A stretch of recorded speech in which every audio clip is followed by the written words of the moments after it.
Elena était une mère célibataire qui vivait avec sa fille Maggie, 5 ans, aux yeux brillants, dans une maison soignée à 2 étages, au calme d'une ruelle. Elle travaillait à temps partiel à la bibliothèque voisine et passait chaque instant libre à lire des histoires ou à jouer à faire semblant avec sa petite fille. Par un après-midi ensoleillé, Maggie sautillait dans le chemin, ses couettes ondulant au rythme de son rire. « Ne cours pas trop vite », lui cria Elena d'une voix chaleureuse et affectueuse. Mais Maggie se retourna, le visage rayonnant, et cria en retour « Je voulais juste dire bonjour à Monsieur Richard et à Toby. » Monsieur Richard était le vieux voisin d'en face, un homme d'une 60aine d'années, toujours vêtu d'un vieux pull marron et d'un béret gris. Il adorait les chiens, en particulier son fidèle labrador blanc, Toby, et adorait partager ses fameux biscuits au beurre avec les enfants du quartier. Plus tard dans la journée, tandis qu'Elena faisait la vaisselle, Maggie réapparut dans la cuisine, ses joues roses habituelles vidées de leur couleur. « Maman », murmura-t-elle d'une voix tremblante, « j'ai entendu quelqu'un pleurer. » Elena marqua une pause, fronçant les sourcils devant le ton soudain glacial de sa fille. « Pleurer ? D'où ? Demanda-t-elle doucement. « De chez Monsieur Richard », insista Maggie en s'agrippant au dossier d'une chaise de cuisine. « Dans la pièce secrète. Quelqu'un est vraiment triste. » Elena laissa échapper un petit rire et s'agenouilla pour repousser une mèche de cheveux derrière l'oreille de Maggie. « Ma chérie, tu te fais des idées. Il n'y a pas de pièce secrète. » « Mais je l'ai vu déplacer le meuble et le pousser contre le mur, » supplia Maggie, les yeux écarquillés. Puis j'ai entendu un cri, un vrai cri, comme si quelqu'un était terrifié. Elena caressa les cheveux de Maggie et lui adressa un sourire rassurant. « C'est peut-être juste la télé. Il regarde beaucoup de vieux films. » L'inquiétude dans les yeux de Maggie persista jusque tard dans la nuit, et Elena ne put s'en défaire. Le lendemain matin, elle accepta prudemment lorsque Maggie la supplia de jouer avec Toby, à une condition, seulement dans le jardin, prévint Elena. « Et reste près de moi. » Fidèle à elle-même, Maggie obéit, mais en partant, elle jeta un coup d'œil à la maison, l'air hanté. Plus tard, à son retour, Elena s'assit à côté d'elle sur la balancelle du porche. « As-tu entendu quelque chose d'étrange aujourd'hui » demanda-t-elle doucement. Maggie secoua la tête, mais les aboiements de Toby contre le meuble en bois racontaient une toute autre histoire. « Il m'a dit, ne t'approche pas de ça, c'est pour les adultes qui comprennent », avoua Maggie. Le cœur d'Elena se serra. De telles paroles de la part de Monsieur Richard ? Elle ne savait pas trop quoi croire, mais elle ne pouvait ignorer la peur de sa fille. Ce soir-là, Elena a parcouru un forum en ligne pour mères célibataires. « Ma fille prétend qu'il y a une pièce cachée dans le sous-sol du voisin », a-t-elle écrit. Elle a entendu quelqu'un pleurer. Est-ce que j'exagère ? Les conseils ont afflué, fiez-vous à l'instinct de votre enfant, vérifiez, ne négligez pas les détails. Le lendemain, à l'aube, Elena et Maggie frappèrent à la porte de Monsieur Richard. Il les accueillit avec son doux sourire habituel et les fit entrer. L'odeur des biscuits frais réchauffait l'air, mais la question d'Elena rompit l'atmosphère chaleureuse. « Avez-vous une chambre spéciale au rez-de-chaussée » demanda-t-elle d'une voix ferme mais polie. Son rire était doux mais creux. « Pas de pièce secrète, ma chérie. » L'imagination de Maggie. Il suggéra que les sons devaient être ceux de Toby qui aboyait ou d'un film à la télé. Elena hocha la tête, mais le malaise la tenaillait comme une fumée. Cette nuit-là, le vent claquait contre la fenêtre tandis qu'Elena lisait à la lumière d'une lampe. Puis retentit un cri ni canin, ni cinématographique mais humain, rauque de terreur. Le cœur battant, elle écarta le rideau. Les lumières du voisin brillaient, mais personne ne bougea. Seul Monsieur Richard, caressant calmement Toby sur le porche, la regardait sans cligner des yeux. Le lendemain matin, Maggie se réveilla pâle et sans sommeil. « J'ai encore rêvé de cette chambre », murmura-t-elle en tremblant. « Quelqu'un m'a appelé. Aide-moi. » Elena la serra contre elle, lui promettant de ne jamais la renvoyer. Plus tard dans la journée, Madame Bethany, la voisine veuve, s'arrêta devant leur portail. « Moi aussi, j'ai entendu ce cri », murmura-t-elle, l'inquiétude se lisant sur son visage. « Ça fait une éternité qu'il ne s'est rien passé d'aussi étrange par ici. » La résolution d'Elena se renforça. De retour à l'intérieur, Maggie fourra un dessin dans les mains de sa mère, une pièce plongée dans le noir complet, de lourdes chaînes traînant dans l'obscurité, une seule paire d'yeux observant derrière un mur fissuré. Les lignes brutes étaient d'une précision effrayante. Elena retint son souffle en réalisant que l'imagination de sa fille avait peint une réalité bien plus effrayante que la fiction. À partir de ce moment, Elena jura de protéger Maggie à tout prix. Plus de jeux à la porte, plus de sourires polis et confiants. La pièce secrète était réelle, et quelqu'un ou quelque chose était coincé à l'intérieur, appelant au secours. Je suis sur le point de faire des biscuits aux noix de cajou, dit-il, offrant ce même sourire calme et rassurant qu'il arborait toujours.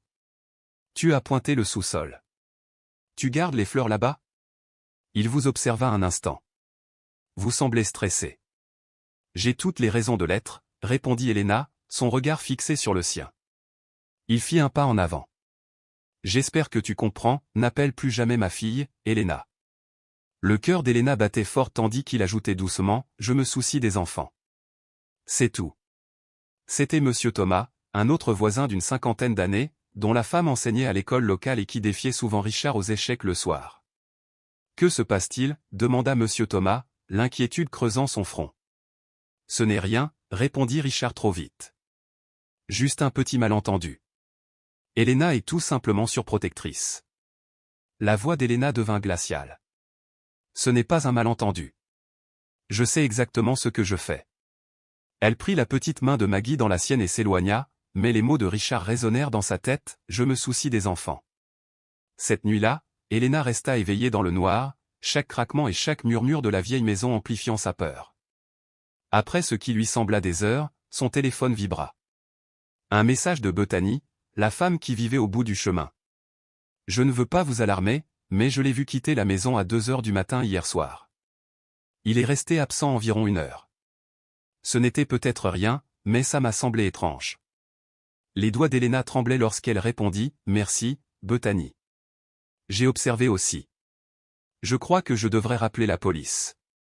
Quelques instants plus tard, Bethany ajouta. Si tu as besoin d'un témoin, je serai à tes côtés. J'ai vécu à côté d'un taré. On le reconnaît quand on en voit un. Se mordant la lèvre, Elena ouvrit ses contacts et composa le numéro du département de police de Concorde. Dépêche Concorde, comment puis-je vous aider? Bonjour, je m'appelle Elena Brox. J'ai appelé tout à l'heure à propos d'un cri provenant de chez mon voisin, et maintenant j'ai plus de détails. Pourriez-vous développer, madame? Ma fille n'arrête pas de parler d'une pièce secrète dans sa maison. Je l'ai vu pointer le sous-sol du doigt tout en lui murmurant quelque chose et puis il y a eu ce cri l'autre soir. Nous avons pris note de votre rapport, mais sans preuve concrète vidéo ou audio nous ne pouvons pas obtenir de mandat de perquisition. Tu veux dire que je dois filmer secrètement mon voisin? Nous ne vous encourageons pas à le faire, mais en cas de danger immédiat, appelez-nous immédiatement. Merci, murmura Elena. Le lendemain, déterminée, elle acheta une petite caméra cachée. Elle la plaça dans un pot de fleurs sur le rebord de la fenêtre du 2e étage et la pointa sur la porte arrière de Monsieur Richard. À midi, elle appela Maggie. Peux-tu me dire quand tu l'as vu déplacer ce meuble pour la dernière fois? Maggie hocha la tête, son petit visage sérieux. Il a écarté du mur une lourde armoire en bois. Derrière, il n'y avait que de la pierre, mais ça sentait le métal et la nourriture avariée. Elle marqua une pause, frissonnante. Et j'ai entendu des coups au faible, mais 3 coups, comme ça. Elle tapa le sol, toc, toc, toc. Ce soir-là, Elena visionna les images.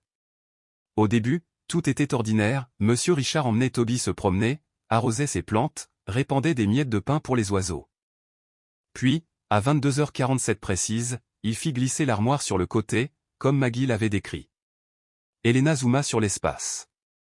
Il ne révéla que l'obscurité, jusqu'à ce qu'une image glaçante se fiche sur son écran, une ombre faible, comme si un bras s'était tendu de cet espace caché. Son souffle se coupa. Elle marqua une pause et repensa à ce moment encore et encore, l'image lui envoyant une vague de froid dans le dos. Le lendemain matin, elle a imprimé la photo effrayante et s'est rendue au poste de police local. J'aimerais déposer une plainte, a-t-elle dit à l'agent de service, Lucie René, une femme au regard perçant d'une 30aine d'années. Lucie a pris la photo. Qu'est-ce que c'est? C'est ce que j'ai filmé, dit Elena d'une voix ferme mais pressante. Je crois que c'est un bras. Lucie fronça les sourcils. Tu as la vidéo complète? Elena lui tendit une clé USB. Lucie l'observa. C'est difficile d'obtenir un mandat sur la seule base d'une image floue. Mais si votre fille dit la vérité et que quelqu'un est coincé là-dedans. Je veux juste qu'il soit retrouvé, murmura Elena. Le ton de Lucie s'adoucit. J'ai grandi en famille d'accueil. Je crois les enfants quand ils parlent. Accordez-moi quelques jours. Ce soir-là, Bethany envoya un nouveau message. Quelqu'un d'étrange est venu chez lui ce soir. Une femme avec un chapeau. Elle n'a pas utilisé la porte d'entrée, je l'ai vue entrer par la cuisine. Elena répondit, merci. Je travaille avec la police maintenant. L'après-midi suivant, Maggie dessina de nouveau. Cette fois, son crayon esquissa une échelle en bois descendant dans l'obscurité, aboutissant à une petite pièce au mur marbré et à une silhouette recroquevillée sur le sol. « Tu as vu ça en rêve ?» demanda Elena. Maggie secoua la tête. « Non, je m'en souviens. » Lundi, Elena trouva Maggie déjà réveillée, serrant son ours en peluche contre elle. Les yeux de la petite fille étaient écarquillés et hantés. « J'ai encore entendu des grattements hier soir, maman. » 3 coups, puis Toby a aboyé, et puis, plus rien. « Je suis là, » murmura Elena en écartant les cheveux des épaules tremblantes de Maggie. « Dors avec moi à partir de maintenant, d'accord ?» Maggie hocha la tête et Elena la porta jusqu'au lit, son propre cœur battant à chaque craquement des murs. Le lendemain, de retour au bureau silencieux de la bibliothèque, Elena essaya de lire, mais chaque page résonnait de ses 3 coups. À midi, son téléphone vibra, Lucie René avait des nouvelles. J'ai visionné les images. C'est peut-être une réflexion, mais je ne la rejette pas. J'ai demandé ses dossiers d'information. Elena, a-t-elle écrit, Maggie est encore traumatisée. Elle rêve de la chambre noire et la dessine en détail. Peux-tu partager ses dessins? Cet après-midi-là, Elena a récupéré les derniers croquis de Maggie. L'armoire a été poussée sur le côté, révélant des briques fissurées. 2. Une pièce sombre avec des chaînes au sol et une chaise en bois attachée aux bras et aux jambes. 3. Un visage aux yeux creux, des stries rouges saignant de ses orbites. Elle les a photographiés et a envoyé les dossiers à l'agent René. 10 minutes plus tard, Lucie a rappelé. Ce deuxième dessin, votre fille n'a jamais vu de chaîne ou de chaise de contention dans la vraie vie, n'est-ce pas? Non, répondit Elena à voix basse. Elle n'est jamais allée dans son sous-sol. Je les ai envoyés chez une psychologue pour enfants à Washington DC, dit Lucie d'un ton grave. Elle dit que la chaise et les chaînes correspondent à ce qu'on appelle une salle de confinement, utilisée historiquement pour des expériences émotionnelles perturbatrices. Le sang d'Elena se glaça. C'est horrible, murmura Lucie. Il a déjà été consultant sur une affaire similaire à New York. Il a attaché des enfants dans une pièce fermée et les a observés à travers un miroir sans teint. Elena serra son téléphone. Tu crois que Monsieur Richard? Je ne peux pas l'affirmer avec certitude, prévint Lucie, mais c'est grave. Et ce n'est pas tout, chaque ville où il a vécu, y compris Syracuse, a connu au moins une disparition d'enfants non résolue l'année de son départ. Elena sentit les murs de la bibliothèque se refermer sur elle. 3 coups, pensa-t-elle, et le monde basculera à jamais. Ce soir-là, Maggie refusa de manger le ragoût de poisson qu'elle adorait autrefois. Je n'ai pas faim, murmura-t-elle en regardant par la fenêtre, le regard vide. Elena s'assit à côté d'elle. Tu as mal? Quelque chose te fait mal? Maggie secoua la tête. Non, mais l'odeur de la nourriture, ça me rappelle cette pièce. Quelle odeur? Insista doucement Elena. Maggie fronça les sourcils, cherchant les mots justes. Comme de la vieille viande, et quelque chose de métallique, comme du sang. Je ne veux plus manger, maman. Elena posa sa cuillère, le cœur serré. Une enfant de 5 ans ne devrait pas parler comme ça.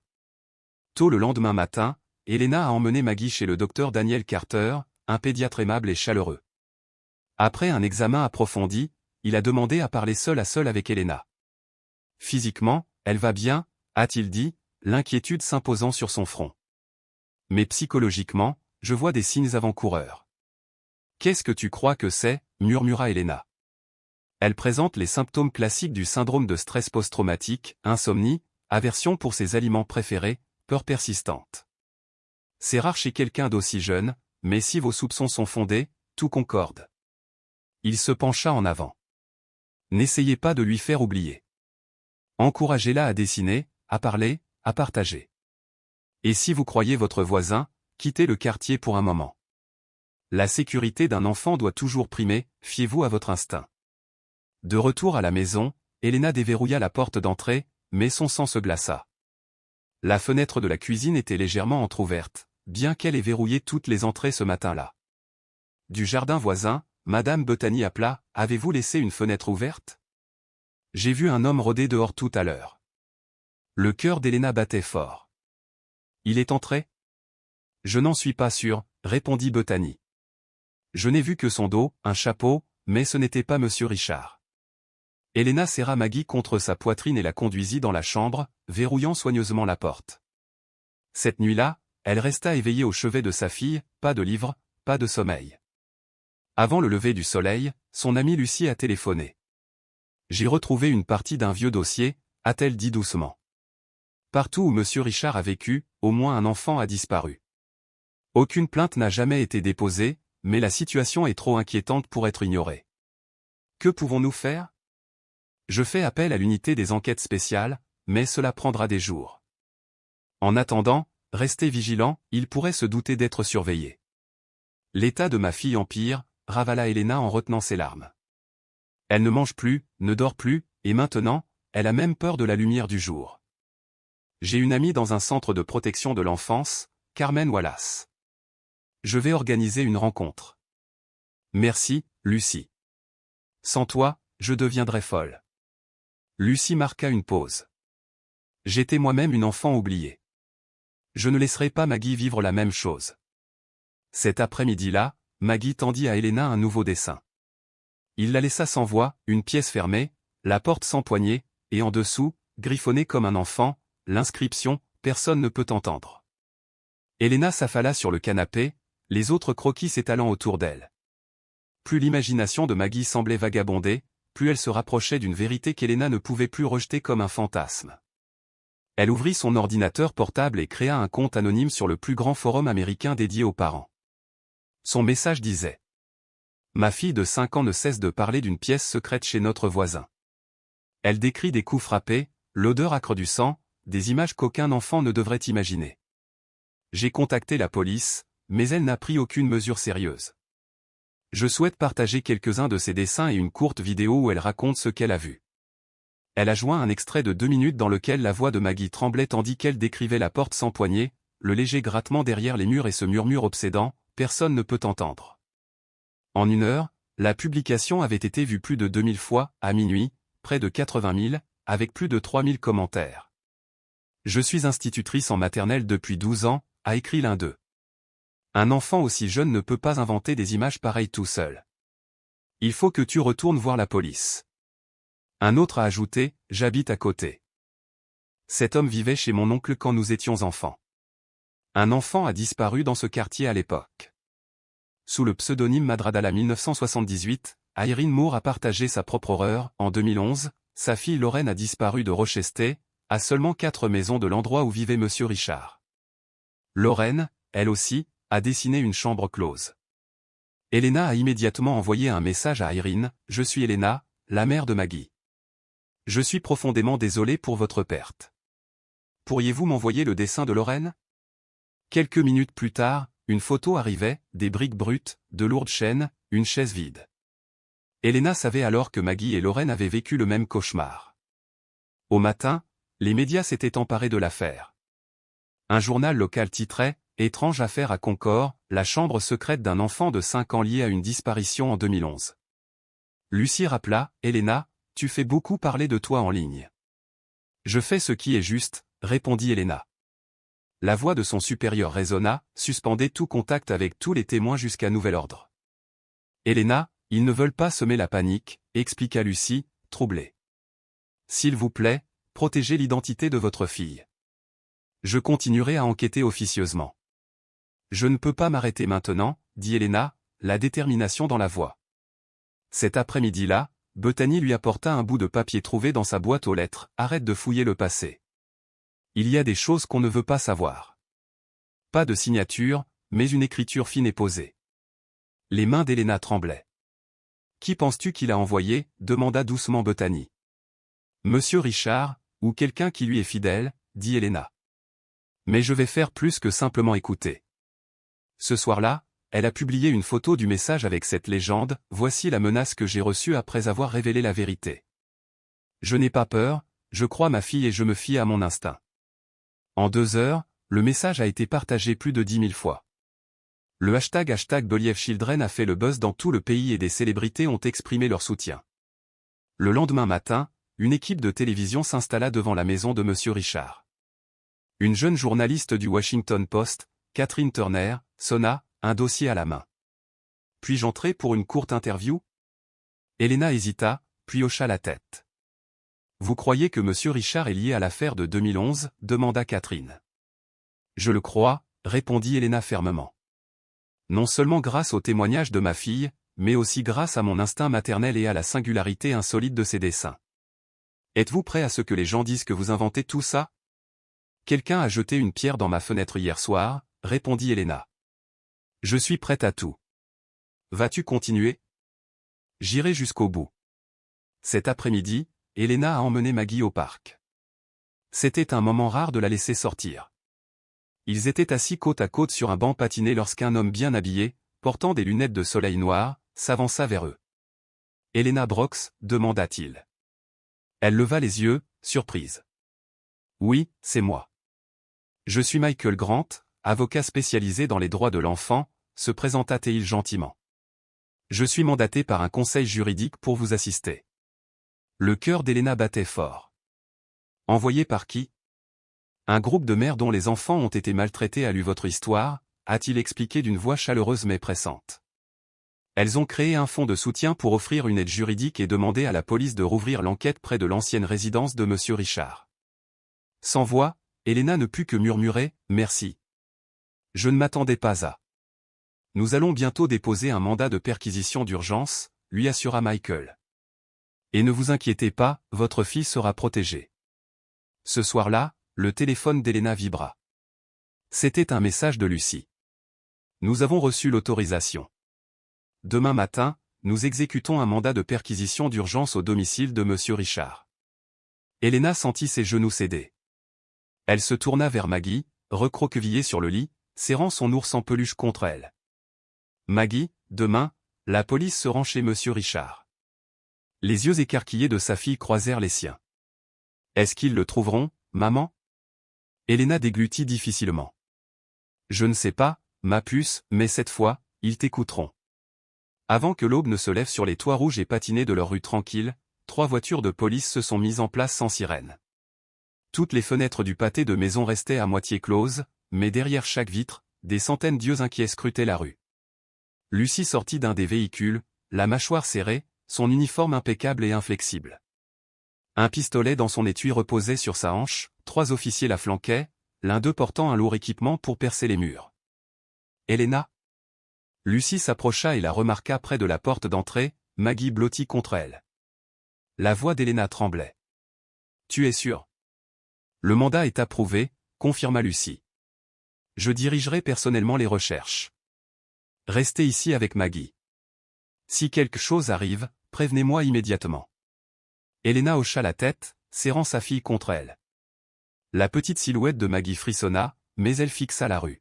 « Maman, ils vont ouvrir le placard, n'est-ce pas ? » « Oui, ma chérie, » murmura Elena. « Et cette fois, tout le monde verra. » Lucie frappa fermement à la porte de Monsieur Richard. Le silence répondit. Elle fit signe à son équipe, faites sauter la serrure. Un craquement sec retentit lorsque la porte s'ouvrit vers l'intérieur, libérant une odeur étrange et piquante qui fit instinctivement reculer tout le monde. Police. Quelqu'un à la maison, a crié un policier. Silence. À l'intérieur, Toby le labrador était allongé sur un tapis, la tête levée mais silencieux. Les policiers se déployèrent dans le couloir, soignés, impeccables, comme figés dans le temps. Où est-il ? Murmura l'un d'eux. Lucie pointa du doigt. Rez-de-chaussée, à droite, derrière ce meuble. 2 officiers écartèrent le lourd bois, le bruit des planches qui s'ébranlaient fit frissonner le groupe. Derrière l'armoire se dressait un mur neuf, dont la surface était trop fraîche pour correspondre au vieux plâtre qui l'entourait. Commencez à percer, ordonna Lucie. Le rugissement de la perceuse résonna dans le silence. Dehors, Elena et quelques voisins observaient la scène avec horreur, Maggie enfouit son visage contre la poitrine de sa mère. Boum. Un PAN du mur s'effondra, révélant un vide d'un noir profond. Lucie alluma sa lampe torche. Entrez. Elle et 2 agents pénétrèrent dans l'espace exigu, à peine 8 mètres carrés aux murs rembourrés de mousse insonorisante de qualité industrielle. Des dessins d'enfants décolorés, au visage violemment lacéré, s'accrochaient à la mousse, du sang séché maculait la robe d'une poupée. Une poussette était renversée. Une chaise en bois, munie de sangles en cuir, se dressait, menaçante, dans un coin. Sur une petite table, une boîte cabossée contenait des mèches de cheveux, témoignage d'innombrables victimes innocentes. À côté, un journal en cuir craquelé portait le titre Journal d'expérience depuis 2005. Lucie l'ouvrit. Une écriture masculine, précise et glaçante, ligne par ligne. Aujourd'hui, elle a pleuré quand j'ai éteint la lumière. Je n'ai rien dit, j'ai juste regardé. Réaction, larmes au bout de 3 minutes et 12 secondes. L'expérience d'isolement émotionnel continue de porter ses fruits. L'enfant perd la conscience temporelle au bout de 48 heures. Personne ne pose de questions. Personne ne soupçonne. Lucie retint son souffle. Elle se tourna vers ses collègues. Photographiez tout. Ne laissez rien sans documentation. Aucune victime à l'intérieur, a demandé un officier. Lucie secoua la tête. Mais il y avait quelqu'un ici. Et cette pièce est un enfer. Une foule s'était rassemblée à l'extérieur. Les journalistes brandissaient leurs micros, leurs appareils photo activant sans relâche leurs flashs. Elena Brox, est-ce lié à votre fille? Sa voix était à peine un murmure, et Elena couvrit le visage de Maggie. Je ne dis rien pour l'instant. Un autre journaliste a insisté, certains disent que vous avez inventé cela pour attirer l'attention à votre réponse. Elena leva le menton. Tout ce que je voulais, c'était protéger ma fille. Si ça me fait détester, tant pis. Lucie émergea, le visage pâle comme s'il avait perdu toute couleur. Elle s'approcha d'Elena. Tu veux entrer? Elena secoua la tête. Je le vois à tes yeux. Lucie baissa la tête. Merci de ne pas avoir abandonné. Où est-il? Demanda Elena. Pourquoi n'est-il pas là? Il s'est enfui avant l'aube, répondit Lucie. On va le retrouver. Quelqu'un a dû le prévenir du mandat. Le lendemain, des gros titres horrifiants ont envahi tous les médias, une salle de torture pour enfants découverte à Concorde, un journal d'expérience émotionnelle révèle l'horreur, une mère célibataire qui a refusé de garder le silence. Sur les réseaux sociaux, les vidéos du témoignage terrifié de Maggie sont devenues virales, suscitant des centaines de milliers de commentaires. Croyez les enfants, ne doutez jamais de ses yeux, pourquoi a-t-il fallu cela pour que nous écoutions? Lors d'une conférence de presse, Lucie s'est exprimée avec une intensité discrète, nous n'avons retrouvé aucun corps, mais nous avons de fortes raisons de penser que le suspect est lié à de multiples disparitions survenues sur plusieurs années. Une chasse à l'homme est en cours dans tout le pays et une force spéciale est déployée dans 3 États où il résidait. Tous les témoins bénéficient d'une protection totale. Un journaliste a demandé, pourquoi la police n'a-t-elle pas agi plus tôt? Lucie marqua une pause, puis répondit d'un ton ferme, parce que les adultes ont tendance à douter de ce qui se trouve en dehors de leur monde familier, et que notre système ne croit trop souvent qu'à ce qui est mesurable. Pourtant, l'intuition d'un enfant ne doit jamais être sous-estimée. Ce soir-là, Elena était assise devant son ordinateur et regardait les gros plans de Lucie sur la pièce secrète. Maggie entra sur la pointe des pieds, se figea et murmura, « Je connais cet endroit. » « Je sais, » répondit Elena, la voix brisée. J'entendais cette voix toutes les nuits. Mais maintenant, elle a disparu. Cette fois, ils ont enfin écouté. Les jours passèrent, mais Concorde resta hanté par ce qui émergea de ce mur. Les présentateurs du journal télévisé repassèrent les images, les terribles détails de la pièce restèrent gravés dans la mémoire collective.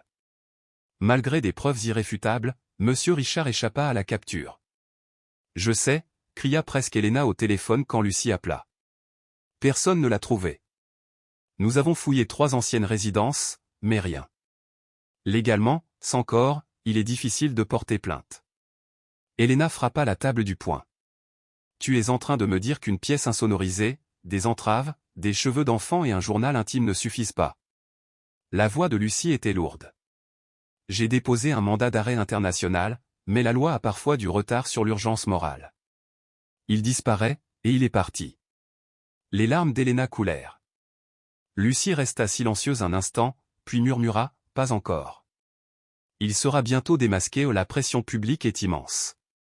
L'après-midi suivant, Elena s'est rendue au supermarché du coin avec Maggie. Cachée par un masque et une casquette, elle ressentait encore des jugements froids en cherchant du lait. Une grande femme aux cheveux teints en roue l'a interpellée. « C'est vous qui avez posté cette vidéo de votre fille, n'est-ce pas? Vous avez semé le chaos dans ce quartier. Mon enfant refuse de dormir, de peur de finir dans cette pièce. » Elena prit une profonde inspiration. « Je n'avais pas le choix. » La femme ricana, « Tu aurais dû te taire, les gens bien le font. » Derrière eux, un homme, habillé comme un professeur, lança un regard méprisant, « Où sont les preuves? Pas de corps, pas de témoins, juste vos spéculations. Ma fille a été traumatisée à cause de vous. » Elena serra la main de Maggie et s'éloigna en courant, les murmures et les moqueries traînant derrière elle. Cette nuit-là, Elena a trouvé un mot sous son paillasson, continue à remuer le pot, et ta fille sera la prochaine dans le mur. Terrifiée, elle s'enferma dans sa chambre et appela Lucie. Il me menace ouvertement. Lucie répondit, j'organiserai des patrouilles nocturnes autour de ta maison. Mais souviens-toi, ils ne te détestent pas. Ils ont peur. Peur de la vérité. Et maintenant, ils doivent l'affronter. Tard dans la soirée, Madame Bethany, une voisine âgée, arriva avec des biscuits et du thé chaud. J'habite ici depuis 40 ans, dit-elle doucement. Je n'ai jamais vu de voisins perdre la tête à ce point. Ils vous traitent de menteurs, ils maudissent votre enfant parce que vous êtes le miroir de leur apathie. J'ai entendu des bruits provenant de cette maison aussi, j'ai cru à des rats. Je n'ai pas osé regarder de plus près. Les yeux d'Elena brillèrent. Madame Bethany lui serra la main. Ne t'arrête pas maintenant. Ne les laisse pas t'entraîner dans le silence. Pendant ce temps, Maggie se repliait sur elle-même à l'école maternelle, dessinant des images dérangeantes et refusant de parler à qui que ce soit. Lors d'un entretien privé, l'enseignante de Maggie a confié, « Certains parents pensent qu'elle est possédée. Ils ont demandé le transfert de leurs enfants, votre fille altère leur perception de la normalité. » Le cœur d'Elena se brisa devant la silhouette abattue de sa fille. Le lendemain soir, Lucie invita Elena dans un petit café du centre-ville. Elle déplia un dossier. Voici des extraits du journal de Richard, corroborés par notre enquête. Elle ouvrit le dossier sur une page datée du 4 septembre 2011. Elle ne me regarde plus. Au bout de 5 jours, son regard était vide. Aucune réaction. J'ai augmenté le volume des aboiements, elle a juste tressailli. Elena retint son souffle. Lucie poursuivit, j'ai envoyé ceci à la famille d'Irène, sa fille a disparu le même mois. Il demande la réouverture du dossier. Lucie a mis son téléphone sur écoute. 8 familles des 3 régions où vivait Richard collaborent désormais à l'établissement de profils comportementaux. Nous sommes sur le point d'ouvrir une enquête fédérale. Elena sentit un fragile espoir naître. Et il n'a toujours pas été attrapé? Pas encore, répondit Lucie. Mais s'il est encore aux États-Unis, il ne pourra pas se cacher bien longtemps. Quelques jours plus tard, une réunion publique réunit tous les foyers.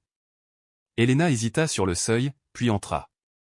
Les conversations s'atténuèrent, tous les regards se tournèrent vers elle. Le premier à prendre la parole fut Monsieur Thomae, le voisin âgé qui avait autrefois défendu Richard.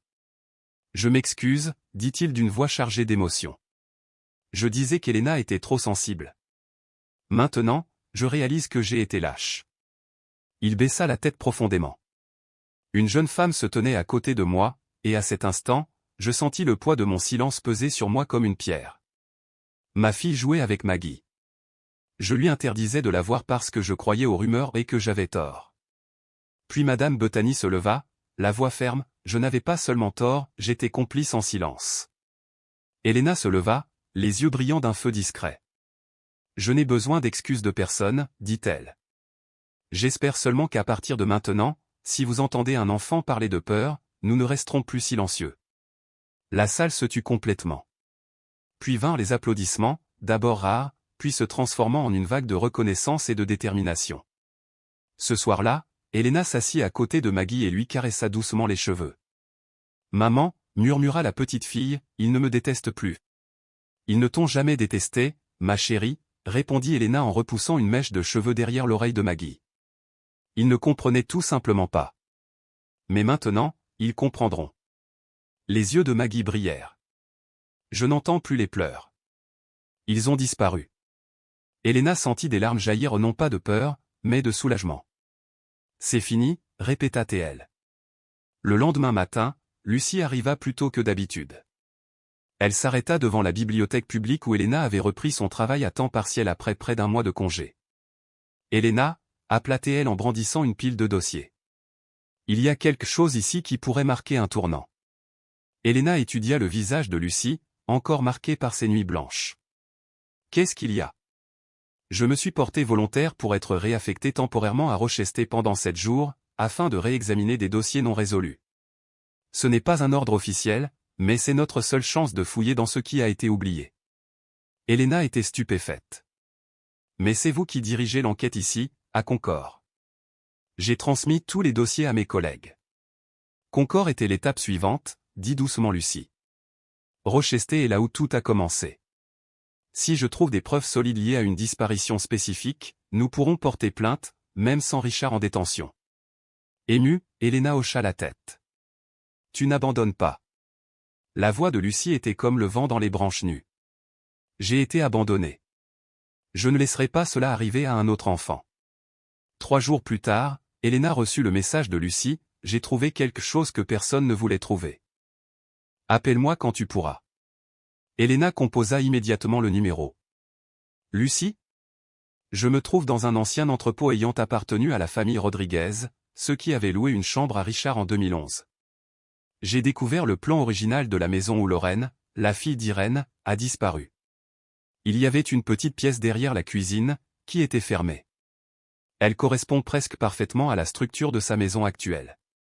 Elena, poursuivit Lucie, la voix tremblante d'excitation, dans un tiroir en bois, j'ai trouvé un petit carnet relatant ses cruelles expériences émotionnelles. Et le nom de Lorraine y figure, l'écriture correspond au journal que nous avons trouvé à Concord. Elena reprit son souffle. Nous avons enfin une victime précise. Pas de corps, mais un nom, un lieu, un journal, des objets similaires, le même type de chaise, la même isolation phonique. J'ai remis le rapport complet au département, a déclaré Lucie. Nous pouvons demander un mandat d'arrêt international d'ici une semaine. Cet après-midi-là, Elena est allée chercher Maggie à l'école. La petite fille semblait plus radieuse, la confusion dans son regard s'étant dissipée. En entrant dans la maison, Maggie dit « Maman, mademoiselle Lucie est loin, n'est-ce pas ?» Elena s'agenouilla et la serra dans ses bras. « Oui. Elle cherche des choses que personne d'autre ne veut trouver. » Maggie ferma les yeux. « J'ai rêvé d'elle, murmura-t-elle. Elle tenait un carnet. Il y avait le nom d'une fille en robe jaune ? Je crois que c'était elle qui était coincée dans le mur. Elena la serra contre elle. Elle trouvera la vérité. J'y crois.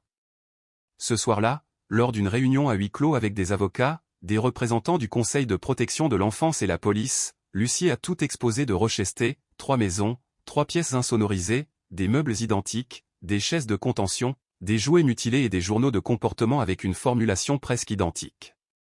L'avocat Michael Grant posa la main sur la table. Si cet homme n'est pas un criminel, alors le pays tout entier a halluciné.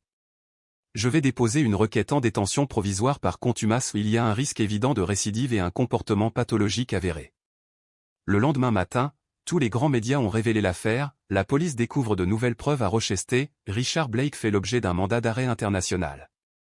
Ce vieil homme autrefois doux et amoureux des chiens était devenu un symbole national de l'horreur. À Concord, les avis restaient partagés, certains qualifiaient Elena de mère la plus courageuse d'Amérique. Articles, podcasts, interviews, photos de Maggie en couverture d'un magazine pour enfants tandis qu'une minorité plus restreinte et plus bruyante insistait, pas de corps, pas de victimes vivantes, pas de crime. Au cours du thé, Madame Bethany serra la main d'Elena. J'ai lu que quelqu'un avait dit que votre fille devrait être isolée pour cause d'hallucinations contagieuses. Les yeux d'Elena brillèrent. Que dois-je faire ? Continue. Ne t'arrête pas. Tu en es la preuve vivante. Personne ne peut effacer ce que toi et Maggie avez vécu. La nouvelle de l'inculpation officielle a fait l'effet d'une onde de choc aux États-Unis. Ce n'était plus une rumeur ni un débat en ligne, mais une loi, un mandat d'arrêt international portant le nom de Richard, sa photo et une longue liste d'accusations terrifiantes, séquestration, maltraitance d'enfants et disparitions orchestrées. Lucie a organisé une réunion au bureau de la protection de l'enfance à Washington, D.C. Le détective Andrew Green du National Missing Person Task Force a rapporté, la reconnaissance faciale a permis de repérer une personne correspondant à la description de Richard à la frontière canadienne. Lucie a ajouté, une caméra de sécurité l'a filmé en train de traverser un sentier près de Jackman, au Québec. Il portait un chapeau, des lunettes de soleil et de faux documents. La police canadienne a confirmé son observation, mais ne l'a pas arrêté. Elena déglutit. Avons-nous encore une chance? Michael hocha la tête. Très bien. Interpol a pleinement coopéré. Nous avons besoin de votre aide. Elena prit une profonde inspiration. Le regard de Lucie soutint le sien. Nous devons diffuser un appel à témoins publics, votre voix, celle d'une mère. 3 jours plus tard, une vidéo était diffusée sur les chaînes américaines et canadiennes. Elena regardait droit dans la caméra, si vous avez vu cet homme, ne restez pas silencieux. Ce n'est pas seulement un fugitif, il a transformé des maisons en prison. Je n'ai pas besoin de votre nom, j'ai juste besoin de votre vérité. Pour qu'aucun enfant n'entende plus jamais frapper à l'intérieur d'un mur. Le premier tuyau est venu de John Peterson, un aubergiste du Québec. Je lui ai loué une chambre au 3e étage, route 173. Il se faisait appeler Robert Mitchell, mais parlait comme un New-Yorkais. Lucie est passée à l'action. 2 heures plus tard, à 23h47, l'équipe d'intervention a encerclé la vieille maison. Police. Haut les mains. Un homme émergea, le regard vide, une petite valise à la main. Il ne résista pas et ne parla pas. Lucie appela Elena par vidéo, ce n'est plus une ombre. On l'a eu. Elena pleurait en serrant Maggie dans ses bras. Ma chérie, tu as réussi. Le lendemain matin, les gros titres criaient, Richard Blake, suspecté de disparition d'enfants à travers le pays, capturé au Canada. À Washington, face aux enquêteurs, Richard répétait en silence, personne ne m'a jamais cru. Tout comme personne ne les a jamais crus. Lucie l'observait à travers le miroir sans teint. Nous croyons, murmura-t-elle. Nous croyons les victimes. Une semaine plus tard, Lucie revint à Concord sans prévenir. Elena, appela-t-elle, trouvant la mère et la fille en train d'arroser des fleurs. Tu es de retour, sourit Elena. Je t'ai apporté quelque chose. Lucie tendit à Maggie une édition spéciale du Concord Monitor. Titre en gras, mère et fille brisent le mur du silence et redéfinissent la justice. Maggie lut doucement, je me souviens encore du rêve de cette pièce, mais je n'ai plus peur. Lucie s'agenouilla. Tu es la personne la plus courageuse que j'ai jamais rencontrée. J'ai un don. De sa poche, elle sortit un petit badge en argent gravé, officier honoraire du cœur. Parce que tu as vu ce que tant de gens ont ignoré. 1 mois après l'extradition de Richard Blake, le procès s'ouvrit à la Cour supérieure de Washington. Elena était assise au 3e rang, la main serrée autour de celle de Maggie. Le silence se fit lorsque Richard entra, l'air impassible. L'accusation a dévoilé la chaîne de preuves, des pièces identiques dans 3 États, des journaux de psychologie manuscrits et des traces de sang correspondant à l'ADN de l'enfant disparu Lorraine Moore. Des témoins ont témoigné, dont Elena. Au micro, elle a déclaré, je ne suis pas une experte. Je suis juste une mère. Quand ma fille m'a dit qu'elle entendait des pleurs à l'intérieur des murs, j'ai douté d'elle. Je m'en excuse, mais je la remercie de ne jamais rester silencieuse. Les applaudissements ont fusé. Même le juge s'est arrêté, ému. Après près de 3 heures de témoignage, les juges ont rendu leur verdict, Richard Blake est coupable de séquestration aggravée, de maltraitance psychologique sur mineurs et de violation des lois sur les droits de l'enfant. Il a été condamné à la peine fédérale maximale et fera l'objet d'un suivi psychiatrique à long terme. La salle d'audience éclata à nouveau d'applaudissements. Lucie posa une main sur l'épaule d'Elena, nous avons gagné. Elena croisa le regard calme de Maggie au pas de sourire, mais pas de peur. 3 mois plus tard, à l'occasion de la Journée nationale de la protection de l'enfance, le ministère de l'Éducation a organisé une cérémonie à Washington. Maggie, 6 ans, est montée sur scène, je ne me souviens pas de tout, mais je me souviens avoir dit à ma mère, il y a quelqu'un de très triste à l'intérieur du mur. Et elle m'a cru. C'était suffisant. Des applaudissements nourris ont suivi ces paroles. Lors d'un entretien ultérieur, on a demandé à Lucie ce qui avait mis fin à l'affaire. Elle a répondu, pas l'expertise, pas les badges, mais un enfant qui a osé parler et une mère qui a osé croire. Cette nuit-là, à la maison, Elena a écrit un journal sous une photo d'elle et de Maggie collée dessus. Ma chère Maggie, tu m'as rappelé comment écouter avec mon cœur. Tu as parlé d'une pièce à laquelle personne ne croyait, et maintenant tout le pays le sait. Tu es mon petit héros. Alors qu'elle éteignait la lumière, l'obscurité ne l'effrayait plus car désormais, toutes les portes étaient ouvertes.